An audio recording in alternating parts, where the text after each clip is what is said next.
জেলা বগুড়া, শিবগঞ্জ থানা, মৌজা কাশীপুর, জেল নম্বর 167, খতিয়ান নম্বর 126। এই 126 নম্বর খতিয়ান নূরজাহানের নামে লিপিবদ্ধ করা আছে।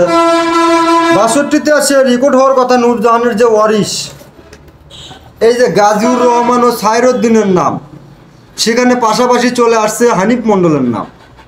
তা আসলে হানিফ মণ্ডলের নাম কেন আসলো, কী কারণে আসলো, এটা সংশোধনের প্রার্থনায় আমার দাদি, এই যে নূরজাহানের ওয়ারিশ, আমার দাদি কান্দ্রি বাবা, ছেলে আবু বক্কর সিদ্দিক, মোহাম্মদ আলী, রিজাউল করিম, মুসা গাছু, সবাই মিলে বাদী হয়ে এই যে হানিফ মণ্ডলের যে ওয়ারিশ আছে, এই আসিয়া বাবা, আবুল হোসেন, কাপাসি বাবা, মজিবর, মকবুল, বাবলু, খাজা, শাহজাহান, শাহ আলম, এদেরকে বিবাদী করে 139/92 অন্য মোকদ্দমা দায়ের করেন শিবগঞ্জ কোর্টে। উক্ত মোকদ্দমা নিষ্পত্তির জন্য বদলি হয়ে ধনুষ সহকারী জজ আদালতে গিয়ে 9/10/94 তারিখে রায় দেন, 12/10/94 তারিখে ডিগ্রি স্বাক্ষরিত হন। উক্ত 177 নম্বরে আমার খতিয়ান হইতে হানিফ মণ্ডলের নাম কর্তনের নির্দেশ দেন মাননীয় আদালত।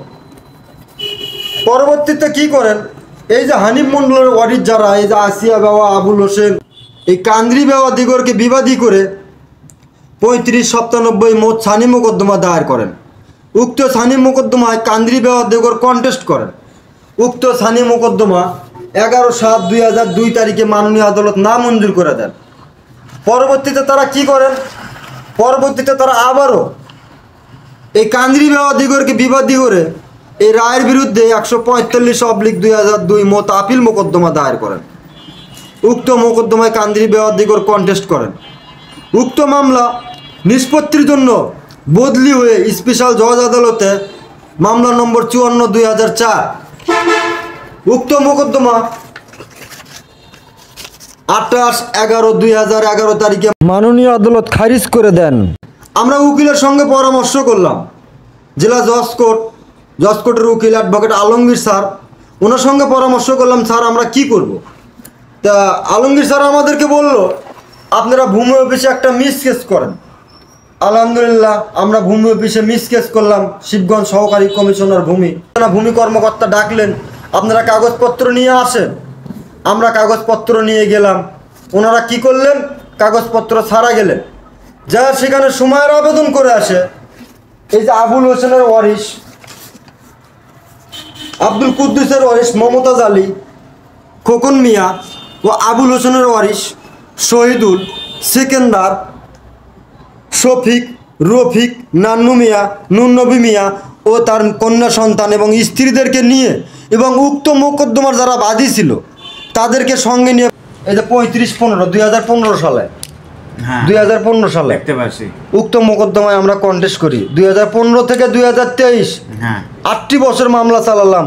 8 বছর চালানোর পর মাননীয় আদালত আমাদের পক্ষে ডিগ্রি দিয়ে দিলেন। তারপরও তারা কি করলেন, তারা কিন্তু এই ডিগ্রিকে রায়কে মানলেন না। ওনারা কি করলেন, ওনারা আবারও এই 2023 সালে 196/23 অন্য মোকদ্দমা দায়ের করলেন।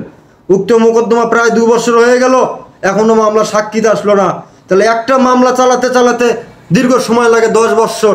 তাহলে আমরা এই দীর্ঘ 33 বছর ধরে মামলা চালাচ্ছি।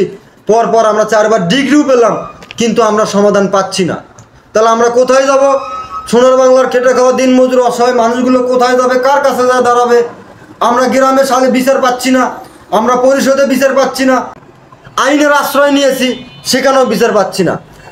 আইন উপদেষ্টা যারা আছেন, দয়া করে এই জমি সংক্রান্ত যে মামলা মোকদ্দমাগুলো আছে, এগুলো উভয় পক্ষর কাগজপত্র দেখে যদি দ্রুত গতিতে নিষ্পত্তি করে দেওয়া যেত, সোনার বাংলার খেটে খাওয়া দিনমজুর অসহায় মানুষগুলো উপকৃত হতো।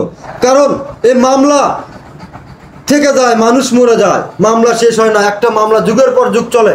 আমি মনে করি সোনার বাংলার মানুষের পক্ষ থেকে আমি করজোরে অনুরোধ করব, এই জমি সংক্রান্ত মামলা মোকদ্দমাগুলো নিয়ে একটা আইন তৈরি করা হোক, যেখানে কেউ যদি অন্যায়ভাবে কারো বিরুদ্ধে মামলা করে আর সেটা যদি প্রমাণিত হয়, তাহলে তার বিরুদ্ধে আইনগত ব্যবস্থা নেওয়া হবে। যদি এরকম কোনো ব্যবস্থা নেওয়া হয় তাহলে অবশ্যই একজন আরেকজনকে এভাবে বছরের পর বছর হয়রানি করতে পারবে না।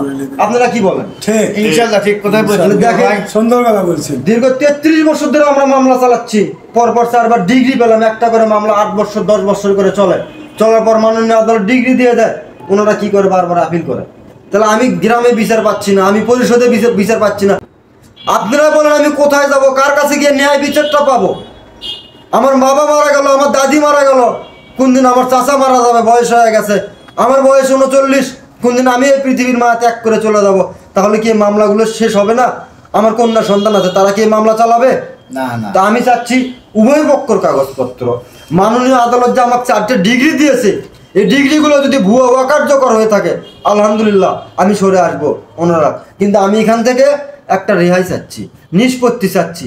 আমরা কষ্ট করে যা উপার্জন করি, আমাদের সংসার চলে না, আমরা উকিল ময়ূরীকে কিভাবে টাকা দিই?